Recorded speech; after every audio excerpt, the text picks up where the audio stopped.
Climate refugee এই শব্দটা এই মুহূর্তে জিওপলিটিক্সে খুব গুরুত্বপূর্ণ হয়ে উঠছে। হঠাৎ হওয়া কোনো জলবায়ুগত পরিবর্তন বা দীর্ঘদিন ধরে আস্তে আস্তে হওয়া জলবায়ুগত পরিবর্তনের ফলে যদি মানুষ নিজের দীর্ঘদিনের আবাসস্থল ছেড়ে চলে যেতে বাধ্য হন, তো সেই সব মানুষদের বলা হয় ক্লাইমেট রিফিউজি। আমাদের দেশেও কিন্তু ইতিমধ্যেই ক্লাইমেট রিফিউজি হচ্ছেন মানুষ। সংবাদ মাধ্যম হয়তো এই খবরটাকে যথেষ্ট গুরুত্বপূর্ণ মনে করছে না, তবে আমাদের রাজ্যের সুন্দরবনেও ক্লাইমেট রিফিউজি হওয়া ইতিমধ্যেই শুরু হয়েছে। উদাহরণ হিসেবে ঘোড়ামারা দ্বীপের কথা বলা যেতে পারে। 1975 সালে ঘোড়ামারা দ্বীপের যে আয়তন ছিল, 2012 সালে ঘোড়ামারা দ্বীপের আয়তন তার অর্ধেক, এবং এই মুহূর্তে স্যাটেলাইট ইমেজ থেকে জানা যাচ্ছে যে সেই আয়তন কিন্তু আরও কমেছে।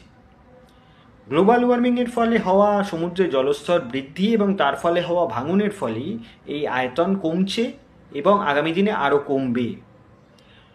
মনে করা হচ্ছে এই সময়ে আনুমানিক 4000 মতো মানুষ ক্লাইমেট রিফিউজি হয়েছেন, মানে ঘোড়ামারা দ্বীপ ছেড়ে চলে যেতে বাধ্য হয়েছে, যাদের বাসস্থান ওই অঞ্চলেই ছিল এবং জীবিকার সংস্থানও ওই অঞ্চলেই ছিল।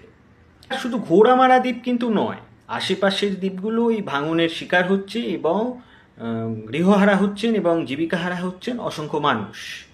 বিশেষজ্ঞরা মনে করছেন যে এই মুহূর্তে ওই ভাঙন আটকানো না গেলে 2050 সালের মধ্যে ক্লাইমেট রিফিউজি হবেন সুন্দরবনের অনেক মানুষ।